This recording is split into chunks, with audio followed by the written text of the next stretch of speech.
12절부터 14절까지 해서 술람미 여인이 솔로몬 왕을 향해서 하는 고백을 살펴봤습니다.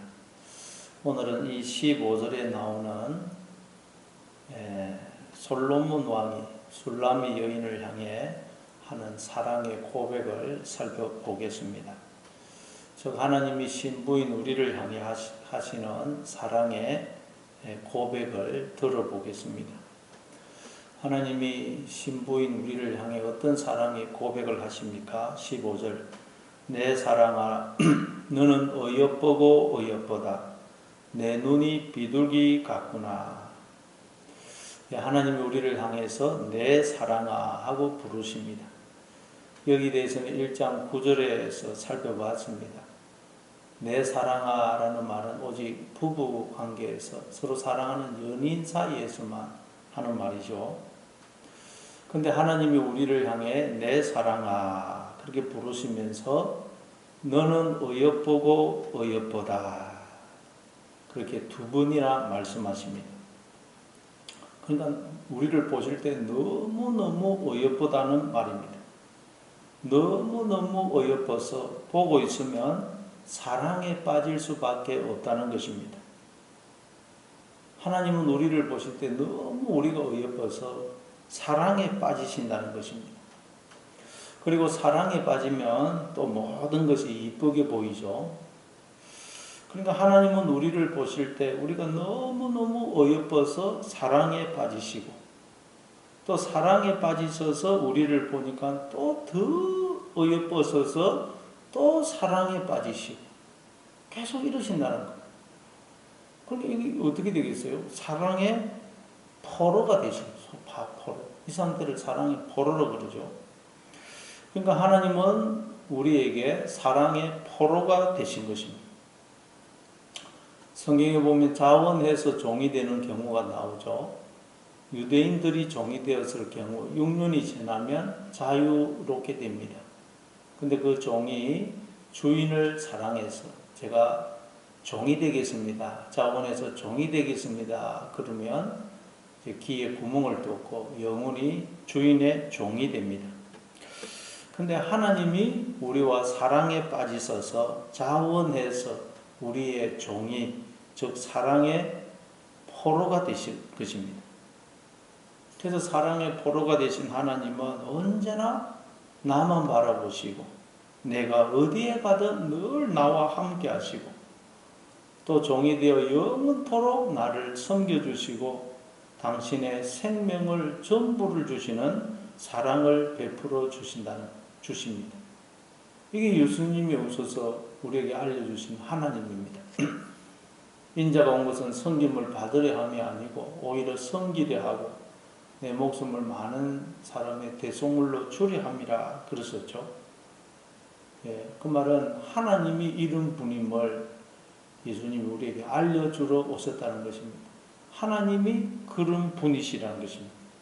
하나님은 우리와 사랑에 빠지셨다는 것입니다. 자원해서 종이 되었었고 사랑의 포로가 되셨다는 것입니다. 그래서 서반야 3장 17절에 보면 너희 하나님 여호와가 너희의 가운데에 계시니 그는 구원을 베푸실 전능자이시라.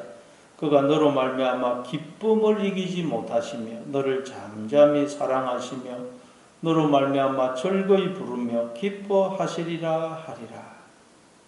하나님이 우리를 보실 때 너무 사랑스럽고 어여뻐서 기쁨을 이기지 못하시고 너무 좋아서 소리를 지르신다는 것입니다. 여러분 아주 능력 있고 잘생기고 멋있는 사람이 나를 사랑한다고 해도 나와 사랑에 빠졌다고 해도 얼마나 기쁘고 황홀하겠습니까? 근데 우리는 창조주 하나님이 나의 어여쁜 모습에 반해서 사랑에 빠지셨다는 것입니다.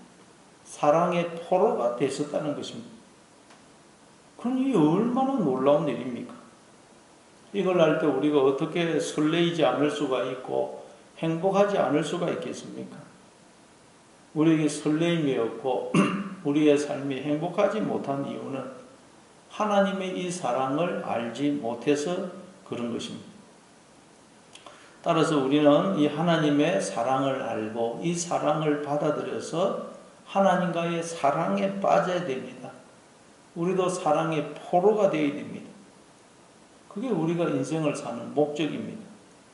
고린도후서 4장 17절에 보니까 그리스도의 사랑이 우리를 강건하시는도다.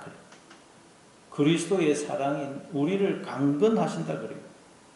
즉 사랑 때문에 스스로 자원해서 우리의 종이 되신 그 하나님의 사랑을 깨닫자 사도 바울도 자원해서 사랑의 종이, 사랑의 포로가 되었다는 말이에요.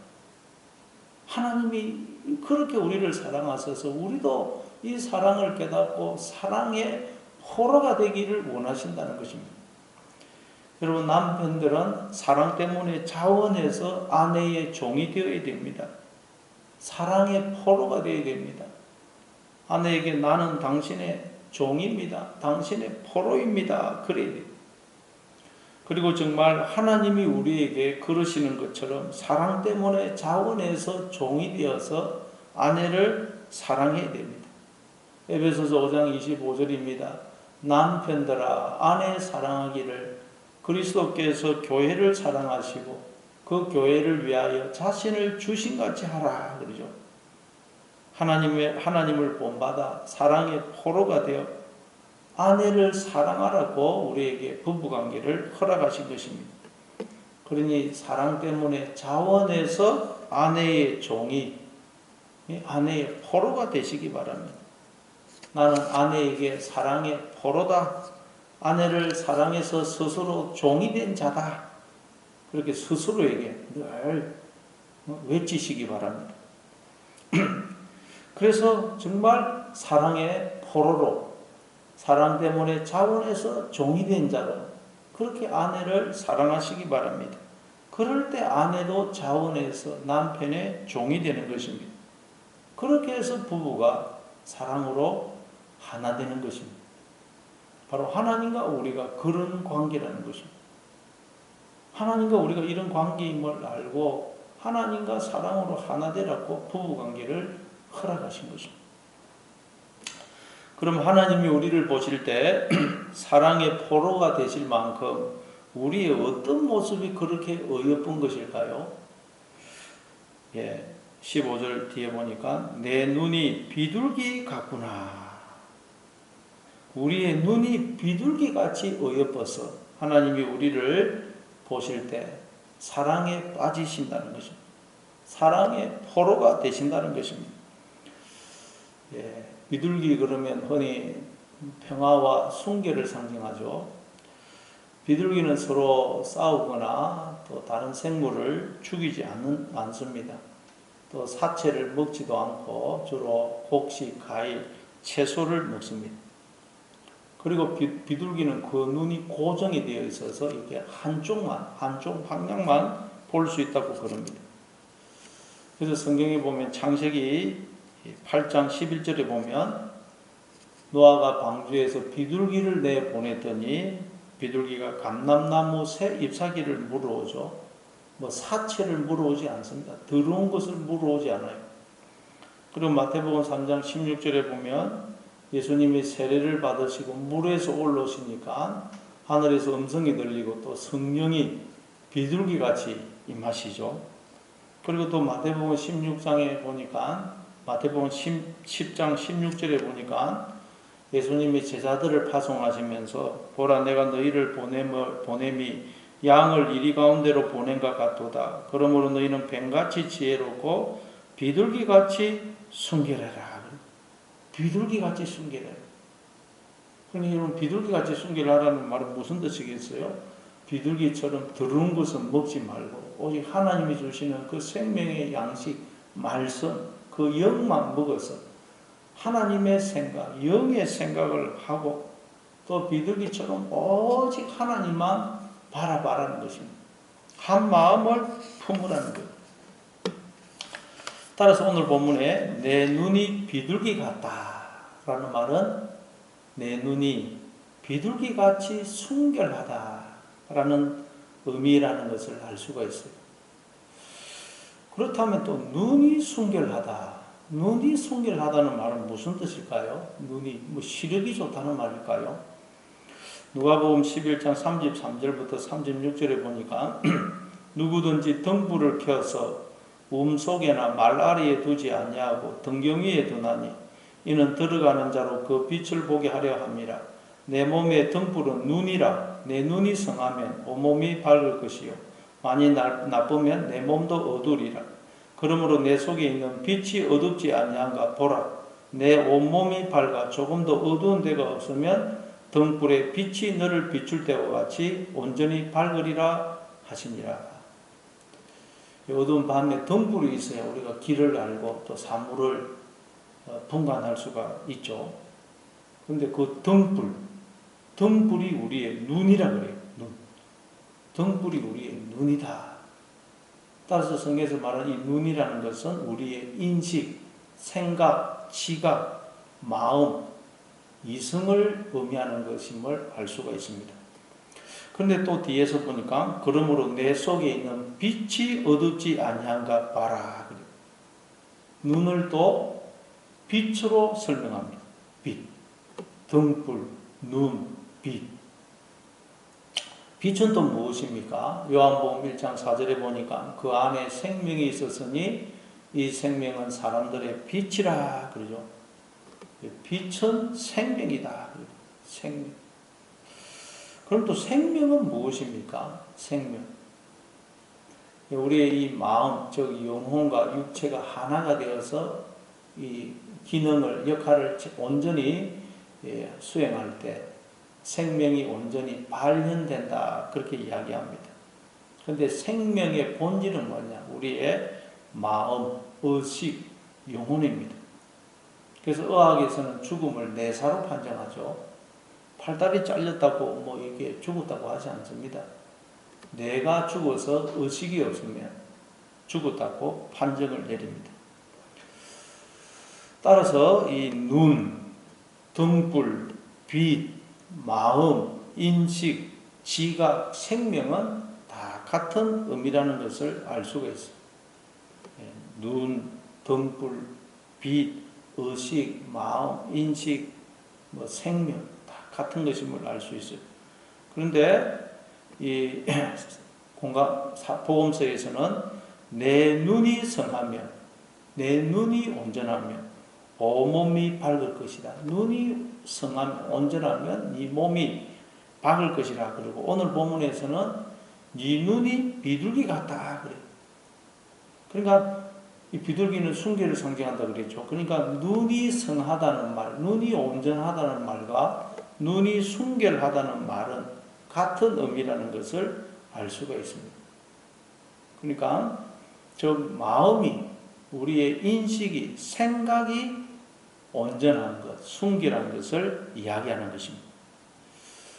그러니까 하나님이 우리를 보실 때 너무도 어여쁘고 어여뻐서 사랑에 빠지시는 것은 바로 우리의 눈, 즉 우리의 마음, 우리의 인식, 생각이 온전한 것, 즉 비둘기같이 순결한 것임을 알 수가 있습니다. 그걸 보고 너무너무 어여쁘고 어여뻐서 사랑에 빠지신다는 것. 근데 순결이 비둘기같이 순결하다는 것은 여러분 하나님이 주시는 생명의 떡, 생명의 말씀, 그 영을 먹고 오직 하나님의 생각, 영의 생각을 하고 비둘기가 한쪽 방향만 보듯이 오직 하나님만 바라보는 상태, 한 마음을 품은 상태를 말하는 것입니다. 잠언서 4장 23절에 보니까 모든 지킬 만한 것 중에 더욱 내 마음을 지키라. 생명의 근원이 이에서 남이라 그러죠.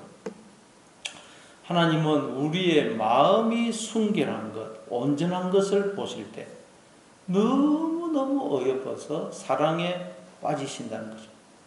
우리의 마음, 생각이 온전한 것, 순결한 것을 보시면서 너무너무 어여뻐서 사랑에 빠지신다는 것.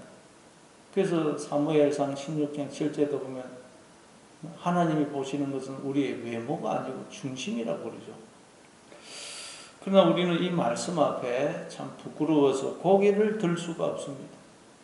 왜냐하면 예레미야 17장 9절 말씀처럼 죄인인 우리의 마음은 이 세상에서 가장 거짓되고 부패하기 때문입니다. 그런데도 하나님은 우리의 마음이, 생각이 너무도 순수해서 사랑에 빠지신다는 것입니다. 이게 무슨 말일까요? 여러분, 거짓되고 부패한 우리의 이 마음은 원래 우리의 마음이 아닙니다.